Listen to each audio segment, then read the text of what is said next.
नमस्कार, KP news के Rajasthan bulletin में आपका स्वागत है। मैं हूं पूजा आपके साथ। पहले एक नजर डालते हैं आज के मुख्य समाचारों पर। कोटा के उद्योग नगर थाना क्षेत्र में धार हथियारों से युवक की हत्या, पुलिस ने 2 आरोपियों को किया डिटेन।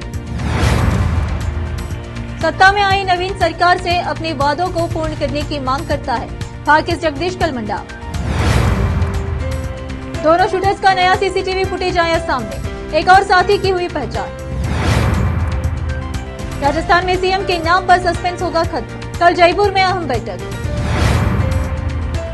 अनुच्छेद 370 पर एससी के फैसले पर वसुंधरा राजे की प्रतिक्रिया।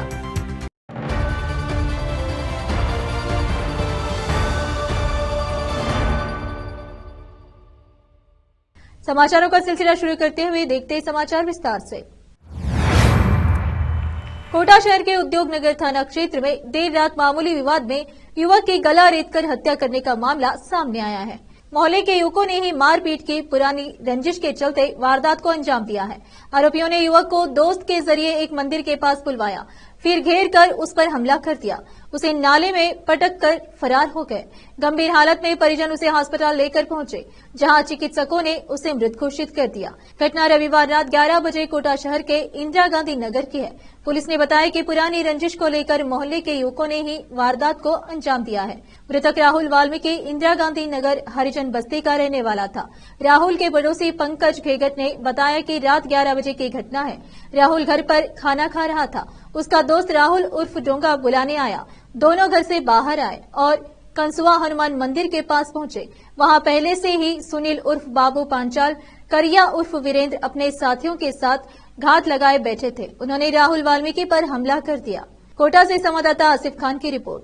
कि घर पे बैठा हुआ था, खाना खा रहा था, अचानक उसका मित्र राहुल डोंगा आया और उसको बुला के लेके गया कंसुआ जीरी के हनुमान जी के पास। वहाँ पर बाबू उर्फ सुनील, करिया और कुछ लोग भी थे उनके साथ। मुझे नाम याद नहीं है, लेकिन FIR पकड़ चुके हैं वो उनको। तो उन्होंने ना जो उनके पीछे से वार कर 3-4 बार चाकू से किया, उसको पटक कर, जब वो गिरा नहीं तो उसको पटक कर उसका गला रेता गया। गला रेत कर उसको नाले में फेंक दिया गया। नाले में फेंकने के बाद में पता चला तो उसको MBS अस्पताल पहुंचाया। MBS अस्पताल से डॉक्टरों ने उसको मृतक घोषित कर दिया। मृतक घोषित करने के बाद में आज हमें सबको पता चला तो सुबह के समय हम यहाँ मोर्चरी सभी समाज के लोग पधारे हैं और हम विश्वास करते हैं कि भाई ये लोग भी अपनी मेहनत पर कायम रहेंगे। हमारा निवेदन ये है पूरे प्रशासन से। इटावा 11 दिसंबर भारतीय किसान संघ जिला कोटा के तहसील पीपलदा की बैठक तहसील अध्यक्ष अशोक जांगीर की अध्यक्षता में मास्टर वीरेंद्र सिंह लोक कल्याण ट्रस्ट इटावा में दोपहर 2 बजे संपन्न हुई, जिसमें मार्गदर्शन राजस्थान प्रदेश मंत्री जगदीश कलमंडा, जिला उपाध्यक्ष मुकुट बिहारी नगर, जिला प्रचार प्रमुख गिरिजा शंकर गुप्ता का मिला। प्रचार प्रमुख उमा शंकर नगर व मंत्री राम अवतार मीणा ने बताया कि बैठक में भारतीय किसान संघ की सदस्यता अभियान को आगे बढ़ाकर 16 दिसंबर से 31 दिसंबर तक चलाया जाएगा, जिसका अभी तक का हिसाब किताब और आगे की रणनीतियों के बारे में व्यापक चर्चा रखी गई। प्रदेश मंत्री जगदीश कलमंडा ने बैठक में कहा कि आज किसान बहुत परेशान है। अन्नदाता के साथ सरकारें दोगलापूर्ण व्यवहार कर रही है। किसान को अभी तक मुआवजा नहीं मिला है। अगर सरकार ने पिछला बकाया मुआवजा किसानों के खाते में नहीं डाले तो हर घर और हर गांव से किसान निकलकर पूरे जिले में जाम जैसे हालात पैदा कर देगा, क्योंकि किसान विचार कर रहा है कि आज डल जाएगा, कल डल जाएगा, इस तरह वर्ष भर निकल जाने को है। किसान ने धैर्य धारण कर रखा है। सरकार किसानों की सब्र का इम्तिहान ना ले, वरना आने वाला समय शासन व प्रशासन के लिए चुनौतीपूर्ण होने वाला है। किसान आज भी मूलभूत सुविधाओं की आवश्यकता के लिए तरस रहा है। बिजली, पानी, खाद की पूर्ति भी नहीं हो पा रही है। किसान नेता और सरकार को बना सकते हैं तो किसान उसको सही तरह से चलाना भी सिखा सकते हैं। इसीलिए यहाँ समय एक साथ कंधे से कंधा मिलाकर आगे बढ़ने का है और बाकी सदस्यता अभियान को जल्दी से जल्दी पूरी करने की बात कही गई है। जगदीश कलमंडा ने आगे कहा कि किसान नवीन सरकार की और आशा भरी दृष्टि से देख रहा है कि आने वाली सरकार गेहूं की खरीद 2,700 रुपए प्रति क्विंटल की खरीद, संपूर्ण दलहनी बाजार आदि फसलों की न्यूनतम समर्थन मूल्य पर खरीद, राज्य सरकार की ओर से 6,000 रुपए कृषक सम्मान निधि देकर किसानों को लाभान्वित करने के वादे को सरकार निभाएगी। यदि ऐसा नहीं होता है तो किसान अपने आप को छला हुआ महसूस करेगा। अतः भारतीय किसान संघ सत्ता में आई नवीन सरकार ने अपने वादों को पूर्ण करने की मांग करता है। जिला प्रचार प्रमुख गिरिजा शंकर गुप्ता ने बताया कि भारतीय किसान संघ के रचनात्मक कार्य के तहत इटावा कस्बे के शारदा स्कूल में 24 दिसंबर को निःशुल्क नेत्र चिकित्सा शिविर का आयोजन किया जाएगा। इटावा से संवाददाता जितेंद्र कुमार नागर की रिपोर्ट।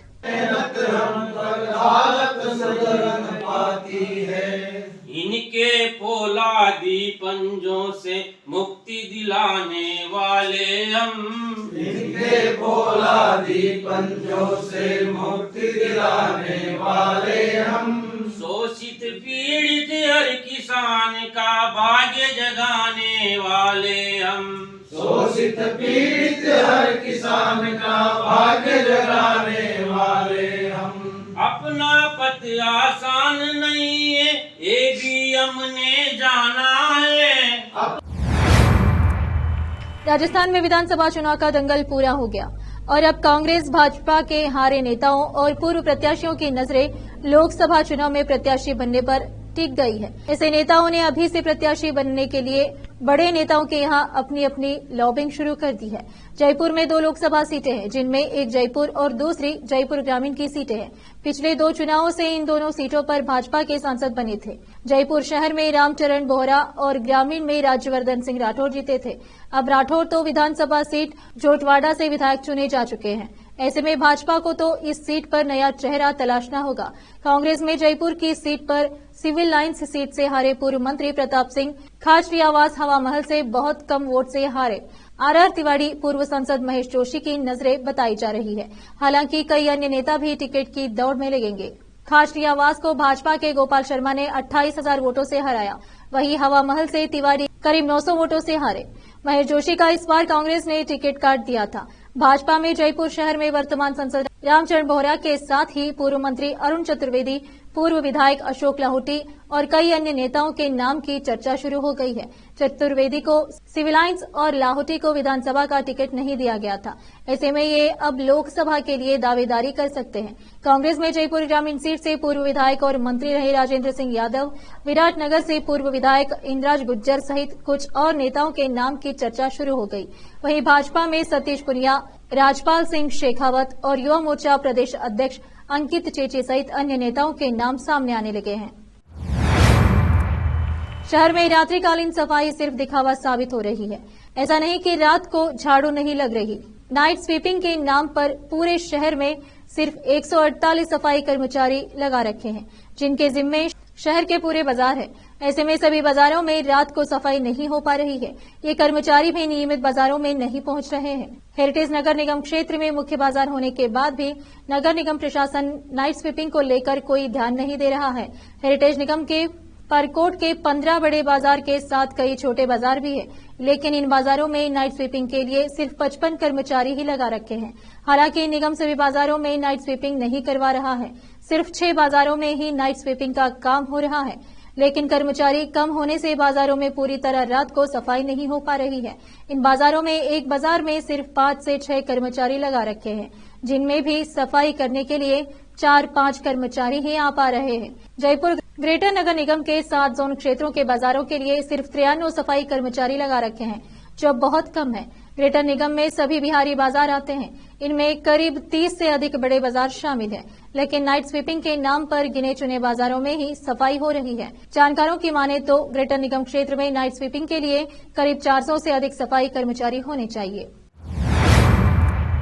रोकते समाचारों का सिलसिला ब्रेक के लिए। चल लौटते हैं ब्रेक के बाद। हिंदुस्तान के हर कोने में हम हैं मौजूद। 24 घंटे हालात पर गहरी नजर, खबरों से जुड़े चुपते सवालात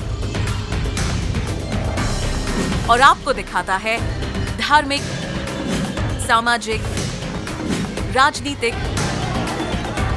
लोकल और इंटरनेशनल न्यूज की सबसे बेहतर कवरेज,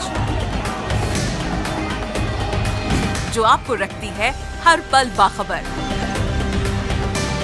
देश और दुनिया भर की खबर के लिए देखते रहें केपी न्यूज 24/7। ब्रेक के बाद आपका स्वागत है। आइए देखते हैं समाचार। सुखदेव सिंह गोगामेडी हत्याकांड में पुलिस को हिसार रेलवे स्टेशन से एक सीसीटीवी हाथ लगा है, जिसमें दोनों शूटर्स नितिन फौजी और मकराना निवासी रोहित राठौड़ नजर आ रहे हैं। एक शूटर ने शॉल ओढ़ रखी है, जबकि दूसरे ने ब्लैक कलर का ट्रैक सूट पहन रखा है। सूत्रों के मुताबिक शूटर्स रेवाड़ी से हिसार गए, जहां उन्हें एक अन्य साथी मिला, जिसकी पहचान उधम सिंह के रूप में हुई। सूत्रों ने बताया कि उधम सिंह को उन्हें हिमाचल के कुल्लू ले जाने और उनके लिए रहने की जगह की व्यवस्था करने का काम सौंपा गया था। इसके बाद दोनों शूटर्स उधम की कार में कुल्लू के लिए रवाना हुए। हालांकि बाद में वे चंडीगढ़ लौट आए। हत्या करने के बाद शूटर्स ने हथियारों को छुपा दिया था, ताकि भागते समय ट्रेन या बस में चेकिंग के समय न पकड़ा जा सके। सूत्रों ने बताया कि गिरफ्तारी के समय वे एक शराब की दुकान पर थे। इससे पहले रविवार को दोनों हमलावरों को राष्ट्रीय राजधानी दिल्ली की अपराध शाखा कार्यालय में लाया गया था। दिल्ली पुलिस की क्राइम ब्रांच ने राजस्थान पुलिस के साथ संयुक्त ऑपरेशन में चंडीगढ़ से 2 आरोपियों समेत 3 लोगों को हिरासत में लिया था। इससे पहले जयपुर पुलिस ने 9 दिसंबर को गोगामेडी की हत्या के मामले में हरियाणा के महेंद्रगढ़ निवासी रामवीर सिंह को गिरफ्तार किया था। बता दें कि गोगामेडी की 5 दिसंबर को जयपुर के श्यामनगर स्थित उनके आवास पर नितिन फौजी और रोहित राठौड़ सहित 3 हमलावरों ने गोली मारकर हत्या कर दी थी। तीसरा हमलावर नवीन शेखावत गोलीबारी के दौरान गोगामेडी के आवास पर मारा गया। पुलिस के अनुसार गोगामेडी का एक सुरक्षा गार्ड गोलीबारी में घायल हो गया था। वहीं 9 नवंबर को फौजी और उसके साथियों ने महेंद्रगढ़ पुलिस स्टेशन सदर में वर्दीधारी कर्मियों पर गोली चलाई और भाग निकले थे। राजस्थान में मुख्यमंत्री के नाम पर सस्पेंस बरकरार है, जिस पर कल यानी मंगलवार को मुहर लग जाएगी।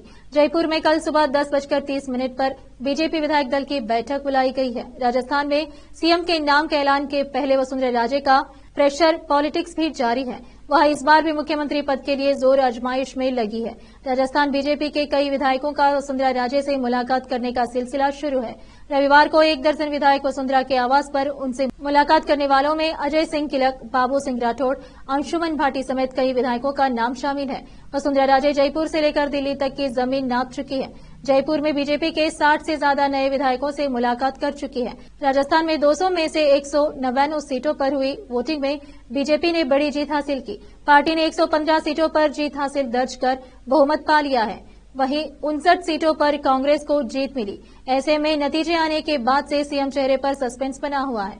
वसुंधरा राजे के अलावा दिया कुमारी, किरोड़ी लाल मीणा, राजवर्धन राठौड़, बाबा बालकनाथ, ओम बिरला, अश्विनी वैष्णव, गजेंद्र सिंह शेखावत के नाम भी सीएम रेस में है। कल विधायक दल की बैठक के बाद राजस्थान की भी तस्वीर साफ हो जाएगी। अनुच्छेद 370 पर सुप्रीम कोर्ट के फैसले का राजस्थान से बीजेपी की विधायक वसुंधरा राजे ने स्वागत किया है और कहा कि यह विकास और सुधार की नई गाथा लिख रहा है। यह नया जम्मू कश्मीर है। वसुंधरा ने पीएम नरेंद्र मोदी और केंद्रीय गृह मंत्री अमित शाह का भी आभार जताया है। केंद्र सरकार ने 5 अगस्त 2019 को संविधान के अनुच्छेद 370 को हटा दिया था, जिसके खिलाफ सुप्रीम कोर्ट में याचिका दाखिल की गई थी। झालरापाटन से विधायक वसुंधरा राजे ने एक्स पर लिखा, विकास और सुधार की नई गाथा लिख रहा है नया जम्मू कश्मीर। उच्चतम न्यायालय की संवैधानिक पीठ ने धारा 370 और 35A को हटाने के केंद्र सरकार के निर्णय, उसकी प्रक्रिया और उद्देश्य को सही ठहराया है।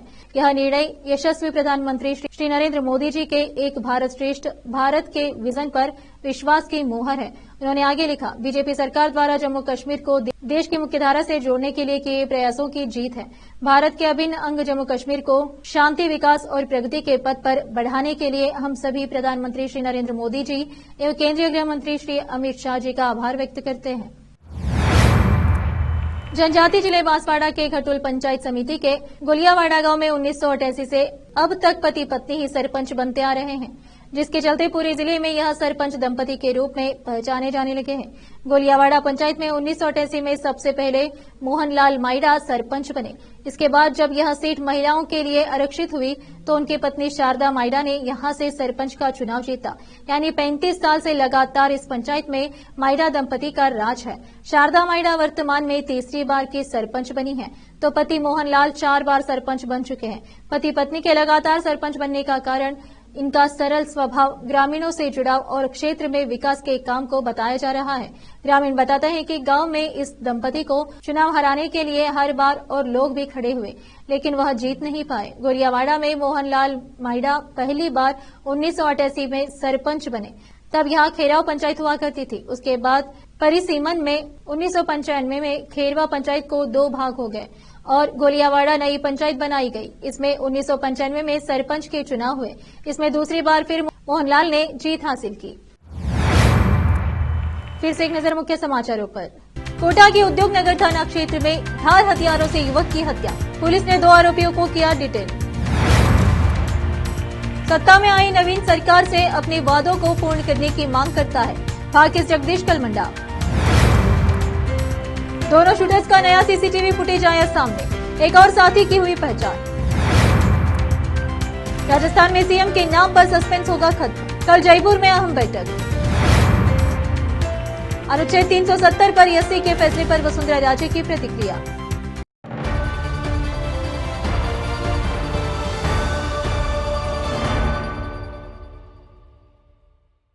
केपी न्यूज के राजस्थान के बुलेटिन में आज इतना ही। अन्य समाचारों के लिए जुड़े रहे हमारे चैनल से। धन्यवाद।